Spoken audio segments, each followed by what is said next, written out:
Yesu arankunda, Yesu arankunda, Yesu arankunda, nubwo ntakwiriye. Yesu arankunda, arankunda, Yesu arankunda, arankunda, Yesu arankunda, nubwo njyewe ntakwiriye.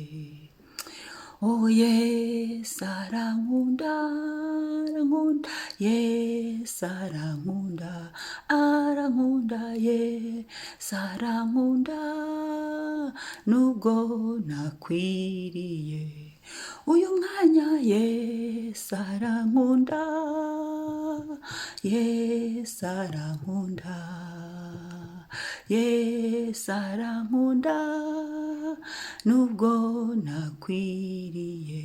Mu mibereho yanjye Yesu arankunda, Yesu arankunda, arankunda, Yesu arankunda, nubwo nakwiriye.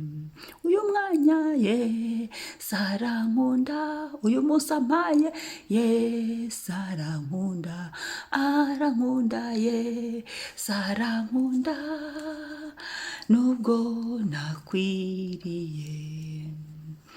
Yesu arankunda, Yesu arankunda, arankunda, Yesu arankunda, nubwo nakwiriye. Mwaramutse neza, Yesu ashimwe, abandi shalom shalom. Imana yacu ihabwa icyubahiro. Igitondo cyiza, umunsi mwiza, Uwiteka ashimwe ko yongeye kudusubiza mu mwuka w'abazima, tukaba tubyutse amahoro. Uyu munsi reka duhagarare muri Yesaya 53 umurongo wa 5.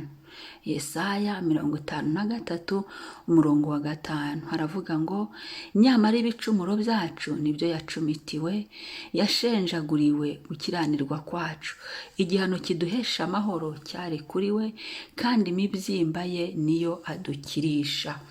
Imana ishimwe, Yesu ahabwa icyubahiro. Nyamara ibicumuro byacu nibyo yacumitiwe. Yesu yagiye ku musaraba kubera ibicumuro byacu. Yesu yikoreye umusaraba kubera ibicumuro byacu. Yesu yatewe imisumari kubera ibicumuro byacu. Mu ibirenge barabipfumura kubera ibicumuro byacu. Ni ukuvuga ngo bamucumise icumu kubera ibicumuro byacu, bamupfumura mu rubavu kubera ibicumuro byacu, baramusiragiza agenda yikoreye umusaraba ava hirya ajya hino, baramupfukamisha, baramuvuma kubera ibicumuro byacu. Yesu bamumanitseho, bamushyizeho ikamba ry'amahwa, bamumanika ku musaraba. Ibyamubayeho byose ni ukubera ibicumuro byacu. Ngo nyamara ibicumuro byacu nibyo yacumitiwe, yabyisizeho. Icyaha kirica, icyaha ni kibi. Ibicumuro ni kimwe n'ibyaha, ni kimwe n'amafuti n'amakosa, byose biri mu gice kimwe. Ni ibyaha, ni ibyaha. Ntago Imana biba byayinejeje, byose byitwa ibyaha. Imana ishimwe ko yaduhaye Yesu kugira ngo adukize icyaha, kandi Yesu nawe turamushimira iki gitondo ko yabyemeye, akemera gucumitwa icumu, akemera gupfumurwa ibiganza, ibirenge, akemera gupfumurwa bakamushyiramo ikamba ry'amahwa mu mutwe, akemera kunyweshwa sipongo, akemera bakamucira amacandwe, akemera bakamwambura ikanzu ye. Yari afite ububasha urabizi ko Petero akase umuntu ugutwi yagushubijeho. Yari afite ububasha, ariko aravuga ngo hoya, akwiriye gusohoza icyamuzanye, kwari ukudukiza, kwari ukuza ngo atuvane mu isayo y'ibyaha. Turamushimira ngo yashenjaguriwe gukiranirwa kwacu. Uku gukiranuka, uku kudakizwa, uku kudatungana, uku kudakora ibyiza Imana ishima, nibyo Yesu yashenjaguriwe, nibyo Yesu yababarijwe, nibyo Yesu yishyizeho, nibyo byatumye amanikwa ku giti, nibyo byatumye avumwa, atukwa n'abantu kubera twebwe, kubera ibyaha byacu. Igihano kiduhesha amahoro cyari kuri we. Ni ukuvuga ngo kugira ngo tugire amahoro ni uko Yesu abyishyiraho. Haleluya. Kugira ngo tugire umutekano ni uko Yesu abyishyiraho. Kugira ngo turuhukire mu Mana ni uko Yesu abyishyiraho. Kugira ngo tugarure ubusabane bwacu n'Imana ni uko Yesu abyishyiraho. Murabizi neza umuntu amaze gucumura, ubusabane bwe n'Imana byararangiye. Umuntu aba ikivume, Imana iramuvuma, imuvana muri Edeni, aho yari ari ameze neza, aguwe neza, ariko kubera kutubaha Imana, kubera kutumvira Imana, kubera gukora icyaha kimuvana mu bwiza, ngo Imana ajya gisura Adamu na Eva mu mafu ya nimugoroba bakaganira. Uwo mubano wari warahagaze kubera icyaha, ariko ndashimira Yesu watwemeye ngo inama mu ijuru yarateranye, mu bamarayika buramo, barabaza mu bizima ngo ninde wajya gucungura bari abantu, arabura. Barabaza mu bakerubi, ninde wajya gucungura bariya abantu, arabura. Barabaza mu bwoko bwose bw'abamarayika, barabaza, ratarabaza hose ngo inama yateranye, habura uwaza gucungura umuntu. Ibyahishuwe 5 Yohana yarabibonye uko byagenze. Ngo nuko Yesu, intare yo mu muryango wa Yuda, ngo arahaguruka afata wa muzingo w'igitabo. N'uwari urimo ibyo byose, n'uwari urimo umuruho, n'uwari urimo ibizagomba kuba byose, kugira ngo ducungurwe, kugira ngo turuhuke, tuve mu ngoyi y'icyaha. Ni Yesu wabiduhesheje. Niyo mpamvu nkunda Yesu. Ndagukunda, ndagukunda, ndagukunda Yesu, ndagukunda Yesu, ndagukunda, oh, ndagukunda, ndagukunda Yesu. Yesu tumukunde, yadukuye ahabi. Yesu tumukunde, yaradutabaye. Yesu tumukunde, yishyizeho ibyaha byacu. Yesu tumukunde, tumwubahe, tumwumvire, yatugiriye neza. Niba mu buzima busanzwe umuntu yitura ineza uwayimugiriye, umuntu akagirira neza uwamuhaye neza, natwe Yesu wadukijije ikibi cy'icyaha, urupfu rwazanywe n'ibyaha, ariko ngo abari muri Kristo Yesu nta teka bazacirwaho. Abari muri Kristo Yesu bafite ubugingo buhoraho, naho umubiri wapfa bo bazongera kubaho. Ndabishimira Imana ko tuzongera kubaho, kuko turi muri Kristo Yesu. Abamwemeye abajya mu ijuru, n'ubundi ubuzima buriho buracyakomeje. Kereka bataramwemeye ngo abo nibo bazamaramara, abo nibi byabo bizarangira, abo nibi byabo bizamenyekana bagiye mu muriro utazima. Ni igihombo kutamenya Yesu. Niyo mpamvu nkwinginga ngo niba utarakira Yesu nk'umwami n'umukiza, ngo umwakire. Niba utaramenya Yesu, mwegere. Niwe buye rizima yabanzi bubatse, ariko ku Mana ryaratoranijwe kugira ngo rikomeze imfuruka. Emera Yesu ari bwongera kubake. Emera Yesu yaragupfiriye.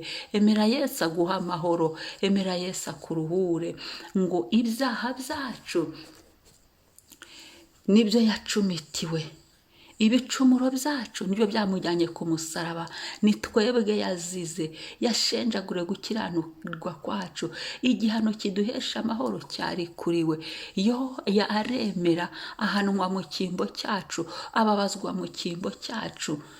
Yesu tumukunde. Yesu yatugiriye neza, yadukuye kure, yaduhesheje ubuzima, yaduhesheje amahoro, yaduhesheje ibyiringiro. Nta byiringiro twagiraga, tweho twari kuri iyo ngiyo ngo kure y'amasezerano, ariko uyu munsi twigijwe hafi n'amaraso ya Yesu Kristo, ariko uyu munsi twigijwe hafi n'amaraso ye.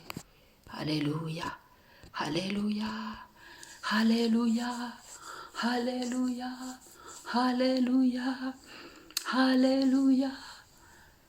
Amaraso ya Yesu yameneye ku musaraba, amaraso ya Yesu yavuye, yatwinjije ahera hahera, yaduhaye ubundi burenganzira, yadushubije kwitwa abana.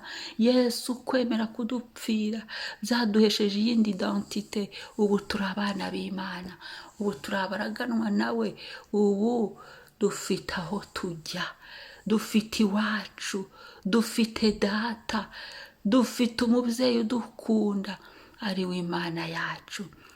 Twagaruriwe ubumwe n'Imana. Haleluya, haleluya. Ubusabane bwacu n'Imana bwongeye kujyaho, tubiheshejwe na Yesu Kristo wadupfiriye. Ni ubuntu bukomeye. Ikindi kandi muri iri jambo bavuze ngo kandi imibyimba ye niyo adukirisha. Murabizi neza ko Yesu yakubiswe inkoni nyinshi, arakubitwa izo nkoni 39 barazimukubita, kandi ngo ntabwo zari inkoni zingizi zisanzwe, yari inkoni ngo bagukubitaga ikegukana n'inyama, amaraso akava. Yari inkoni bagukubitaga hanyuma umubiri ukavaho. Yesu aremera kubitwa izo nkoni, ariko icyo nkundira Yesu, ibyo byose yabyisizeho kugira ngo twebwe tugire amahoro. Yesu bamucumise icumu mu rubavu, havamo amazi avanze n'amaraso. Ayo mazi niyadukiza, ayo maraso niyadukiza ibyaha, turakira. Yesu bamukubise imisumari mu birenge, mu biganza, kugira ngo intambwe zacu n'ibiganza byacu n'imikorere yacu bibe bizima. We yemeragirirwa nabi kugira ngo twebwe ibyacu bibe bizima. Yesu bamushyizemo ikamba ry'amahwa kugira ngo imitwe yacu ibe mizima. Yo, haleluya. Yesu yavuye amaraso bamukubita kugira ngo ibyari biri mu mibiri yacu bivemo, indwara zivemo. Ariya maraso yavuye bakubita Yesu ziriya nkoni, ni amaraso adukiza indwara, adukiza akaga, adukiza muri byose, adukiza agasiragiro, adukiza mu mibiri yacu, adukiza umubi, adukiza ikibi cyose. Ngo imibyimba ye niyo adukirisha. Mu mibyimba ya Yesu niho dukirira. Ndagira ngo uyu munsi tuzirikane abarwayi. Uzi umurwayi wese ahantu ari, ushima Imana, ushima Imana yaduhaye Yesu uyu munsi. Dushima Imana yaduhaye Yesu, dushimire Yesu ko yatwemeye, Yesu wadukunze, natwe tumubwire ko tumukunda.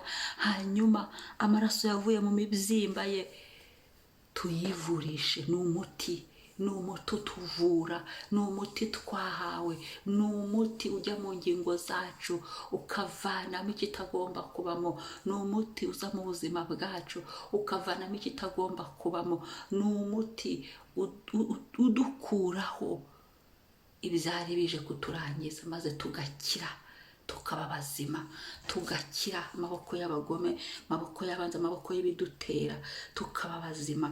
Adukiza. Amaraso Yesu yavuye atutse mu mibyimba ye aradukiza. No kuvuga ngo adukiza akaga kose, ikijyanye no gukira cyose ni aho ngaho gikirira mu izina rya Yesu. Uwo munsi aba ari byo uzirikana, umuntu urwaye, abuzi barwaye, ubasengera ukoresheje amaraso ya Yesu yavuye mu mibyimba ye, ubazirikana ukoresheje amaraso ya Yesu yavuye mu mibyimba ya Yesu, ko yarakubiswe, umubiri we urababazwa kugira ngo imibiri yacu ibe mizima. Reka dusenge. Papa, turagushimiye, data ndagushimiye, mubyeyi mwiza ndagushimiye, Elshadai ndagushimiye, Elohimu ndagushimiye, Jehova Rafa ndagushimiye, wowe ukiza, wowe mukiza, ko waduhaye Yesu ngo adukize. Turagushimiye ko waduhaye Yesu ngo adukize ibyaha, dukiza akaga. Turagushimiye ko mu mibyimba yawe ariho dukirira. Turagushimiye ko dufite Yesu, nta ndwara n'imwe iri hejuru y'amaraso ya Yesu, iri hejuru hoya, nta ndwara n'imwe. Yesu ari hejuru ya byose. Yesu ari hejuru y'indwara za kanseri, ari hejuru y'imyuka mibi, ari hejuru y'ibinaniza imibiri yacu, ari hejuru y'ibinaniza mu mwuka wacu, indwara zo mu mwuka, indwara zo mu mubiri, izo zose amaraso Yesu yavuye mu mibyimba ye abikuraho. Turagushimiye ko waduhaye umuti, ko waduhaye amaraso yawe Yesu, kugira ngo tujye tuyivurishamo, kugira ngo ajye adukiza. Haleluya! Uyizeye wese akire, abona ubuzima buzira umuze, abona ubuzima mu mubiri we, abona amagara mazima, amererwe neza mu izina rya Yesu. Uyu munsi turagushimiye Mana, tukweretse abarwayi aho bari hose, abarwayi, umuntu wese urwaye, maraso Yesu amuvure. Uzumva iyi video arwaye, maraso Yesu amuvure, yavuye mu mibyimba yawe, amuvure. Abafite ibyaha byabaye nk'indwara babikire mu izina rya Yesu. Urakoze Mwami, kare uvura imibiri yacu, ukavura imitima, abarwaye agahinda, abarwaye kwiheba, abarwaye ubwoba, ibyo byose bikire mu maraso ya Yesu Kristo mu izina rya Yesu. Abarwaye kutizera, abarwaye gushidikanya, abarwaye indwara zose ubwoko bwose mu mwuka no mu mubiri, bakire Mwami kubw'amaraso yawe Yesu. Urakoze Mana, ndagushimiye Papa, ndagushimiye Yesu ko wemeye gukubitwa ziriya nkoni kugira ngo dukire. Uyu munsi udukize, aho tugenda hose ugenda udukiza, aho duhagarara hose udukize, udukize amaboko mabi, udukize inkozi z'ibibi, udukize umuruho, udukize mu nzira zacu zose. Uyu munsi udukirize abana, udukirize ingo, udukize muri gahunda zacu zose, udukize aho tuzaba turi hose ku isi, aho umuntu wese azaba ari, aho turi bunyure hose udukize mu izina rya Yesu. Ukize imikorere yacu, ukize intambwe zacu, ukize imibiri yacu, ukize buri cyacu cyose mu izina rya Yesu. Dukize amaboko atari ay'Imana, amaboko adaturuka ku Mana, ibyo byose ubidukize. Akaga n'amakuba bidukize, ibyago n'amakuba bidukize mu izina rya Yesu. Urakoze Mana, urakoze gukora kwawe. Turagushimiye Yesu, icyubahiro kibi cyawe. Ubane natwe, ubane na buri wese uyu munsi, uganze utegeke kubw'amaraso Yesu yavuye mu mibyimba yawe.